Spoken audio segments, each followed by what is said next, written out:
brought to you by Silver Pumps.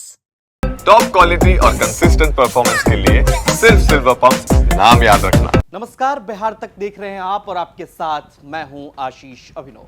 मुख्यमंत्री नीतीश कुमार के बेटे जो अब तक राजनीति से काफी दूर रहे हैं, उनके अब राजनीति में आने की चर्चा एक बार फिर से हो रही है। वैसे तो ये चर्चा लंबे समय से हो रही है। दरअसल समय समय पर निशांत की राजनीति में आने को लेकर चर्चा इसलिए भी बनी रहती है कि आखिर जेडीयू में अगला कौन सा व्यक्ति होगा जो इस पार्टी को लीड करेगा। अब इस कड़ी में एक बार फिर से इस बात पर कयास लगाए जा रहे हैं कि क्या निशांत जल्द ही राजनीति में आ सकते हैं, और इस बात की संभावना है, जताई जा रही है कि ऐसा होली के बाद हो सकता है।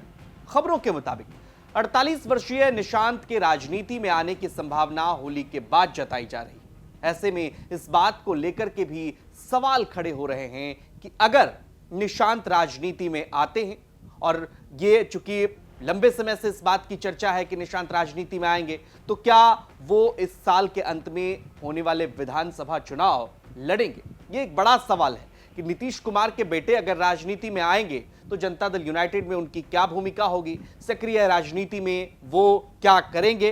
इस बात को लेकर खूब चर्चा होती है। वरिष्ठ पत्रकार से लेकर राजनीतिक विश्लेषक तक अपनी राय रखते हैं।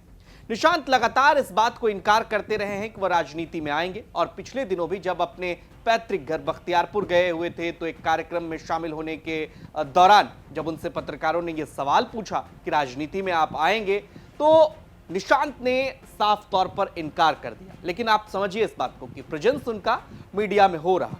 इस दौरान निशांत कुमार ने विधानसभा चुनाव में जनता से अपील की कि उनके पिता नीतीश कुमार को एक बार फिर से मुख्यमंत्री बनाएं और उनकी पार्टी में को जीत दिलाएं। नए साल में चुनाव है तो बिहारवासी देशवासियों को शुभकामना दी है मैंने। नए वर्ष में इसमें चुनाव भी हो सकेगा तो पिताजी को, उनकी पार्टी को आप सब जनता वोट करें, फिर से लाएं। अब ये बयान विशुद्ध रूप से राजनीतिक बयान है।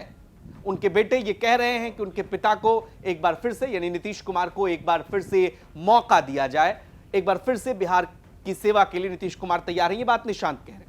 अब ये बात सच है कि समय समय पर जनता दल यूनाइटेड के कई नेताओं ने निशांत के राजनीति में आने की चर्चा जो है, जब भी इस तरह की चर्चा हुई तो इसका स्वागत जेडीयू के नेताओं ने किया और इसकी वकालत भी की।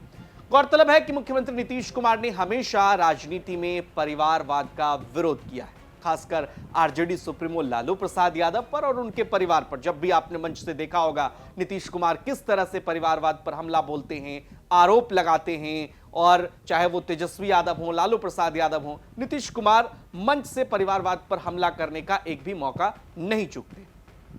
अब सवाल यह है कि निशांत जब राजनीति में आएंगे तो इस तरह के सवाल भी उठेंगे क्या? ऐसे में जब सवाल यह खड़ा होगा कि नीतीश कुमार के बेटे जब राजनीति में आएंगे तो फिर परिवारवाद पर नीतीश कुमार सवाल कैसे उठाएंगे? तो क्या राजनीति में निशांत के आने के बाद नीतीश कुमार की भूमिका बदलेगी? निशांत जब राजनीति में सक्रिय होंगे तो क्या नीतीश कुमार सक्रिय राजनीति से दूर हो जाएंगे? यह सवाल अपने आप में बहुत बड़ा है, और ऐसे में देखना दिलचस्प होगा कि क्या नीतीश कुमार के बेटे निशांत राजनीति में आते हैं और उसके बाद नीतीश कुमार की भूमिका आखिर होती क्या है। पटना से रोहित कुमार सिंह की रिपोर्ट आप देख रहे थे। तमाम खबरों के लिए आप देखते रहिए बिहार तक।